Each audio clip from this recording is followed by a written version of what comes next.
equivalente a esto. Y todos estos son los competidores. Y todos estos forman el sector.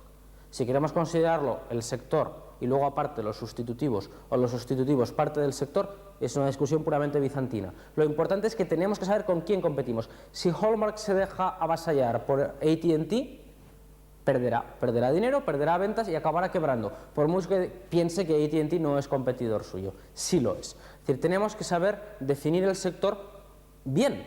Sería una tontería que Hallmark pensase, oh, mi sector está muy bien porque solo tengo 3 competidores en el mercado, en el negocio de las tarjetas, soy mucho mejor que ellos, les estoy ganando, además hay barreras de entrada, no entra nadie, este es un gran negocio. Ojo, este es un gran negocio siempre y cuando AT&T no convenza a la gente de que es mucho mejor llamar por teléfono que enviar una tarjeta.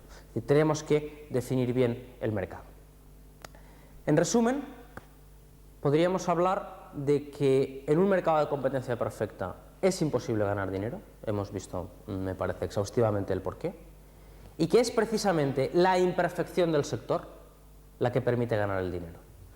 Permite ganar dinero las imperfecciones, es decir, la posibilidad de diferenciar los productos o la posibilidad de obtener costes, permiten obtener dinero porque actúan bien como barreras de entrada, impidiendo que entren competidores nuevos a llevarse los márgenes, bien como mecanismos que bajan la rivalidad entre las empresas que ya están, bien como mecanismos que defienden los márgenes de la empresa de unos clientes que quieran un precio muy bajo o unos proveedores que quieran un precio muy alto.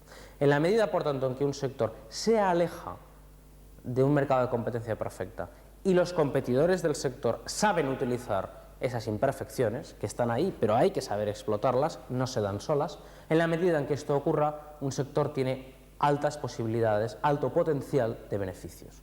En la medida en que un sector se parezca mucho a un sector de competencia perfecta, en la medida en que las empresas en el sector no sean capaces de diferenciar su producto, no sean capaces de obtener unos costes inferiores a los de la competencia, no podrán ganar dinero, en el sentido fuerte que explicábamos al principio, a medio y largo plazo.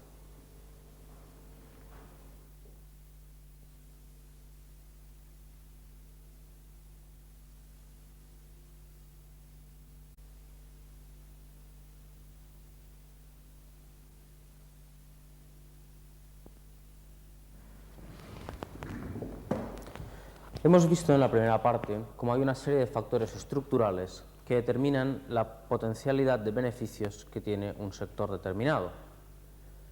Ahora bien, todos somos conscientes, lo vemos con gran facilidad, que en todos los sectores, o prácticamente en todos los sectores, hay empresas que ganan dinero y empresas que no ganan dinero.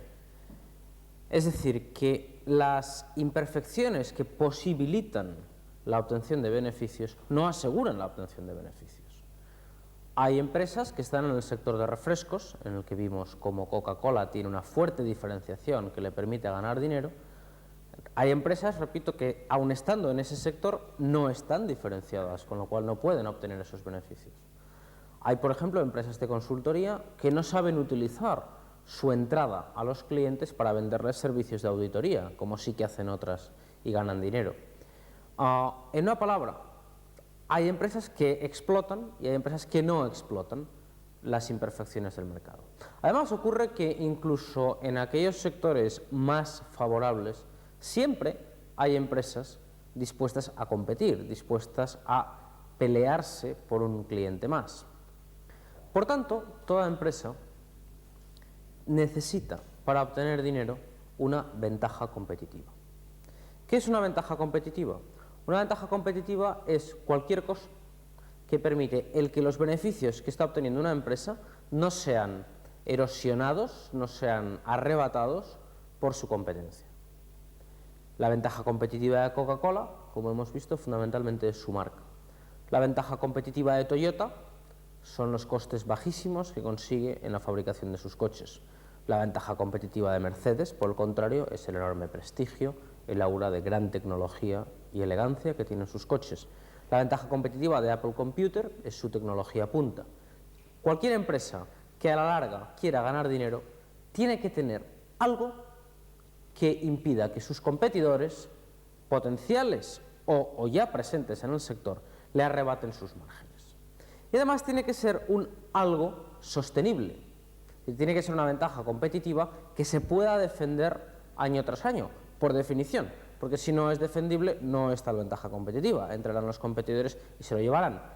Una empresa puede inventar un nuevo producto que sea maravilloso, que se lleve a los consumidores de calle, pero si es copiable fácilmente por los demás, no obtendrá, como vimos antes, beneficios a largo plazo. La ventaja competitiva que puede obtener una empresa, evidentemente se tiene que apoyar en las imperfecciones del sector. Dicho de otro modo, en aquellos sectores en los que no hay imperfecciones, en aquellos mercados de competencia perfecta, no pueden las empresas gozar de una ventaja competitiva sostenible, que es lo mismo que decir que no pueden ganar dinero. En aquellos sectores en los que hay imperfecciones, en los que las empresas pueden diferenciarse o pueden obtener costes bajos, sí que cabe la ventaja competitiva defendible. Pero hay que conseguirla. Hemos visto que hay dos tipos fundamentales de imperfecciones, que eran las que favorecen la diferenciación o las que permiten las diferencias en costes. Y estos son los dos grandes tipos de ventajas competitivas que se pueden tener. Cabe la posibilidad de tener una empresa diferenciada. Es importante que entendamos bien el concepto de diferenciación en una empresa. El hecho de que, por ejemplo, un R25 sea más caro que un R5 no quiere decir que esté diferenciado. Lo único que quiere decir es que es más grande, más caro, porque hay más esfuerzo también en su fabricación. Diferenciada está una empresa como Mercedes, que puede vender su modelo 190, que técnicamente es muy similar a un R21, por 1 o 2 millones de pesetas más. Ahí hay diferenciación. El cliente realmente lo está viendo como algo diferente. Está dispuesto a pagar por lo que nos aporta Mercedes. ¿En qué casos es posible la diferenciación?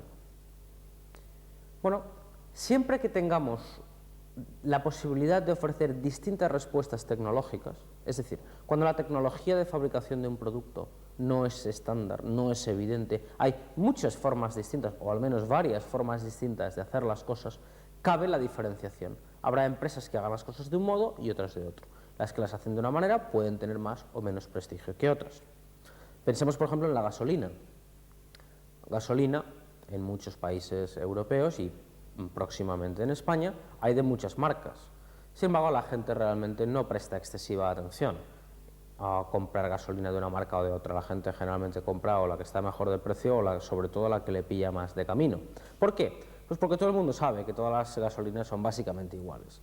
El petróleo del que se parte es el mismo en todos los casos, el procedimiento de producción es el mismo, la distribución es la misma y la gente sabe que toda la gasolina, por mucha publicidad que hagan los fabricantes, es básicamente la misma. Esto no ocurre con los coches. Hay coches que tienen una suspensión, otros tienen otra, tienen unos materiales, otros tienen otros. En la medida, repito, en que haya diferentes tecnologías, cabe una diferenciación. Es también posible la diferenciación, especialmente en aquellos sectores en los que el cliente, el comprador, no puede apreciar la calidad a priori, es decir, antes de la compra. Pensemos, por ejemplo, en un sector bastante en alza en España, en estos momentos, como es el de la consultoría. Evidentemente, cuando vamos a encargarle una consulta a una empresa, pues no sabemos cuál va a ser la calidad del resultado final, por la sencilla razón de que no existe el resultado final todavía. Lo tienen que hacer. Claro, ante una cosa así, ¿cómo compramos uno, cómo compramos otro? Bien, lo que suele hacer la gente es fiarse, como veíamos en el capítulo anterior, del historial, de los resultados anteriores. Es decir, y esto evidentemente permite que algunas empresas se diferencien. La gente prefiera comprar a unos que a otros, pues porque estos unos han demostrado en el pasado la capacidad de hacerlo bien. Por lo tanto, cabe una empresa de consultoría que diga, sí, sí, yo cobro más que los demás, pero sabes que yo lo haré bien. Los demás no está claro. Hay un caso extremo de ventaja competitiva vía diferenciación, que también lo hemos comentado, que son las patentes. Evidentemente, si mi empresa es capaz de patentar un producto único, podré cobrar dinero, podré ganar dinero sin que la competencia me lo arrebate. Cabe también no solo en fabricación, sino la diferenciación en servicios, como hemos hablado, por ejemplo, de consultoría. En general, la diferenciación, la ventaja competitiva de diferenciación es viable en la medida en que, por ejemplo, el producto o servicio que vendemos es importante para el cliente y el cliente va a estar preocupado con conseguir algo bueno. en la medida en que haya distintas soluciones tecnológicas, distintas maneras de hacer las cosas. Especialmente en la medida en que haya una dificultad por parte del cliente de apreciar la calidad. Si se dan todos estos factores, el cliente se va a tener que fiar mucho de la reputación de la empresa y, por tanto, va a ser viable una ventaja competitiva basada en la diferenciación, en que mi empresa es distinta de las demás y, por tanto, puedo sacar unos beneficios, en definitiva, fuertes o superiores al mínimo imprescindible. Evidentemente, la ventaja competitiva, como hemos dicho antes, la diferenciación en este caso, tiene que ser sostenible. Ocurre, por ejemplo, en el mundo de los servicios financieros, que muchas empresas sacan nuevos productos y se inventan pues los swaps de intereses, nuevos tipos de financiación, bonos, bueno, productos nuevos que realmente a los clientes les gustan y compran, pero por su propia naturaleza son productos que no son patentables. Cualquier banco sofisticado puede copiar lo que ha inventado cualquier otro banco sofisticado, con lo cual esto no puede convertirse en una ventaja competitiva a largo plazo. Es decir, que la diferenciación auténtica se consigue cuando, de un modo sostenible, de un modo habitual, la empresa tiene una imagen, tiene un algo que realmente la diferencia de los demás y le permite poder cargar unos márgenes por encima de los de sus competidores, o al menos unos márgenes que no van a ser erosionados inmediatamente por la competencia. El segundo tipo de ventaja competitiva que puede tener una empresa está basado lógicamente en obtener unos costes inferiores a los de la competencia. Pensemos en la gran fuerza que tiene el líder en costes. Imaginemos un sector en el que hay 5 competidores, por hacerlo simple. Les vamos a llamar A, B, C, D y E. Los competidores C, D y E tienen unos costes unitarios de 80. B tiene un coste de 60 y A de 50. Imaginemos qué pasa en la dinámica competitiva. Supongamos que se ponen las cosas un poquito feas y los precios del sector empiezan a bajar. Imaginemos que bajan hasta 70. Bien, si se mantienen ahí, es evidente que los competidores C, D y E acabarán abandonando el sector, porque lo que no puede una empresa es competir con unos precios por debajo de sus costes de manera indefinida. Bien, una vez se han ido los competidores, quedan A y B, uno con 50, otro con 60, los precios están a 70, con lo cual se ganan bien la vida. Imaginemos que las cosas se siguen poniendo feas y los precios hay que bajarlos más todavía. ¿Hasta dónde pueden bajar los precios? Claro, los precios no pueden bajar más allá de 60, porque si bajasen más allá de 60, de modo habitual, B tendría que abandonar el mercado, con lo cual A se quedaría en solitario y podría marcar los precios que le interesasen. Es decir, que como mínimo el precio será 60. O en otras palabras, el líder en costes siempre tendrá un margen igual a la diferencia entre sus costes y el siguiente competidor. Como vemos, es una postura absolutamente sólida y en la medida en que se mantiene es inatacable. Y no solo es inatacable, sino que en muchos casos se convierte en un auténtico círculo virtuoso, porque aquel que es líder en costes puede utilizar esa diferencia en costes, ese extra margen que está obteniendo, puede utilizarlo o en ofrecer precios más bajos, con lo cual se asegura mucho más todavía el dominio sobre el mercado, o, lo que es en el fondo equivalente, puede utilizar ese extra margen en ofrecer un producto de mayor calidad al mismo precio. De modo que su situación es siempre cada vez más inatacable. Es por tanto una postura que si se consigue es muy sólida y si se juegan bien las cartas es muy sostenible. ¿Cómo se puede obtener? ¿De qué depende el que sea viable una estrategia de liderazgo en costes? Bueno, evidentemente tiene que haber una tecnología, por ejemplo, que permita el obtener unos costes inferiores a los de los demás. Hemos hablado de economías de escala, hemos hablado de procesos de producción propios, el caso famosísimo de los fabricantes japoneses en muchos productos, no solamente se ha basado en absoluto, como al principio se pensó un poco simplistamente, en una mano de obra más barata. De hecho, en estos momentos la mano de obra japonesa es una de las más caras del mundo. Se basa fundamentalmente en una habilidad para producir unos sistemas, una manera de hacer las cosas que abaratan tremendamente los costes y que no son nada fáciles de replicar por la competencia. Se puede basar, como vimos antes, en el acceso privilegiado a un suministro, a un proceso de producción propio, a cualquier cosa. Pero tiene que ser sostenible. Pensemos, por ejemplo, que una ventaja en costes que se base en comprar unas máquinas muy eficientes, que nos ponen en unos costes inferiores a los de todos los demás, pero que sean unas máquinas que cualquiera que tenga el dinero puede ir y comprarlas a un proveedor externo, esto nunca puede ser una ventaja sostenible. Porque en el momento en que nuestros competidores viesen que verdaderamente estamos obteniendo unos costes mejores, es decir, inferiores a los suyos, rápidamente harían exactamente lo mismo. Es decir, que el liderazgo en costes es una postura tremendamente sólida siempre y cuando sea real, es decir, siempre y cuando sea sostenible y no basada en algunos movimientos a corto plazo. Hemos visto, por tanto, que la única forma que tiene una empresa de asegurarse beneficios reales a medio y largo plazo es tener una ventaja competitiva sostenible sobre sus competidores. Hay, sin embargo, mucha gente que afirma que lo que tiene que hacer una empresa para ganar dinero es dar un buen servicio al cliente. Evidentemente, esto es cierto, pero solo en parte, y vamos a ver por qué. Por supuesto, si un sector o una empresa no ofrece valor a sus clientes, es decir, si los potenciales compradores no consideran que el producto o servicio es útil para ellos, es evidente que no habrá ni empresa ni sector, porque no lo comprarán. Es evidente, por tanto, que efectivamente hay que ofrecer valor a los clientes. Ahora bien, no basta con esto. Pensemos, por ejemplo, ¿cuánto estaríamos dispuestos a pagar por alguien que nos tenga que llevar de una parte a otra? Es decir, todos nos consideramos evidentemente importantes para nosotros mismos. Cuando entramos en un taxi, estamos poniendo toda nuestra vida en manos generalmente de un desconocido que nos va a llevar por el tráfico, que no deja de tener cierto riesgo, de una parte a otra. Es un tema importante. Sin embargo, no estamos dispuestos a pagar mucho. ¿Por qué? Bueno, pues porque los taxistas, hay otros que nos lo hacen barato y no vamos a ir a pagar caro. Otro ejemplo nos lo hará ver más claro. Pensemos en los electrodomésticos. ¿Cuánto valor real da una nevera a una ama de casa? Pensemos en lo que era el mundo antes de que existieran las neveras. Había que ir a hacer la compra prácticamente cada día. Esto, por supuesto, imposibilitaba que la ama de casa pudiese tener ningún trabajo fuera de casa.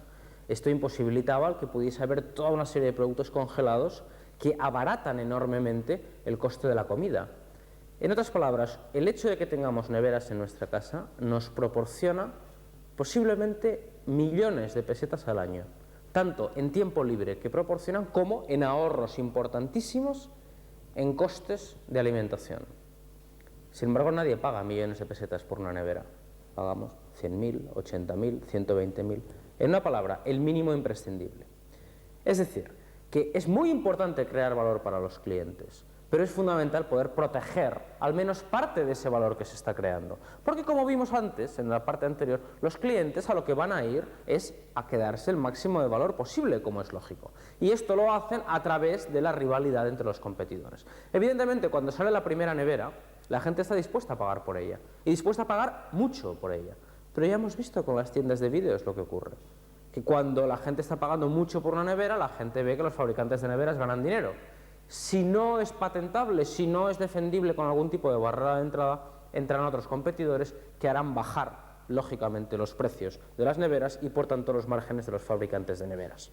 Es decir, resumiendo, el hecho de que un producto dé valor a los clientes no significa en absoluto que la empresa vaya a ganar dinero.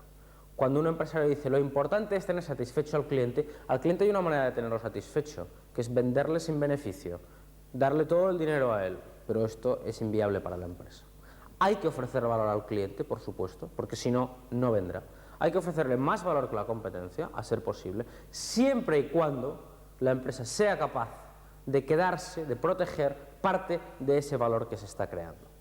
Si no, es imposible. En otras palabras, hace falta una ventaja competitiva sostenible. Fijémonos que una ventaja competitiva, en el fondo, es lo mismo que dar valor al cliente. Es decir, es tener una empresa que el cliente valora de un modo especial o tener una empresa que es capaz de conseguir unos costes más bajos, con lo cual en principio puede ofrecer un mejor precio al cliente. Pero siempre tiene que ser esto sostenible. Es decir, siempre tenemos que ser capaces de proteger este valor de la competencia potencial, de la competencia actual, y, por supuesto, de los clientes o proveedores que pretenden llevarse la mayor parte de valor posible.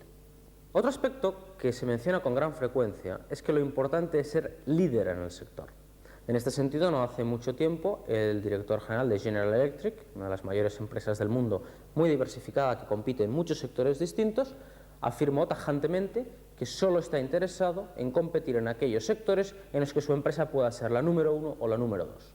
Si no vamos a ser líderes en el sector, nos vamos. Bien, es una opinión muy generalizada, pero pienso que muy poco sostenible.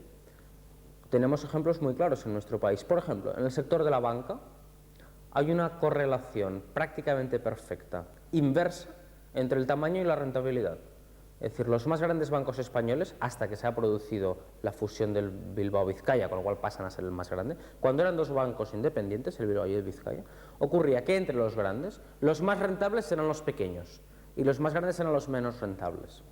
Bueno, pues porque a partir del tamaño mínimo eficiente, a partir de que las economías de escala ya están cumplidas, el ser más grande no necesariamente aporta nada.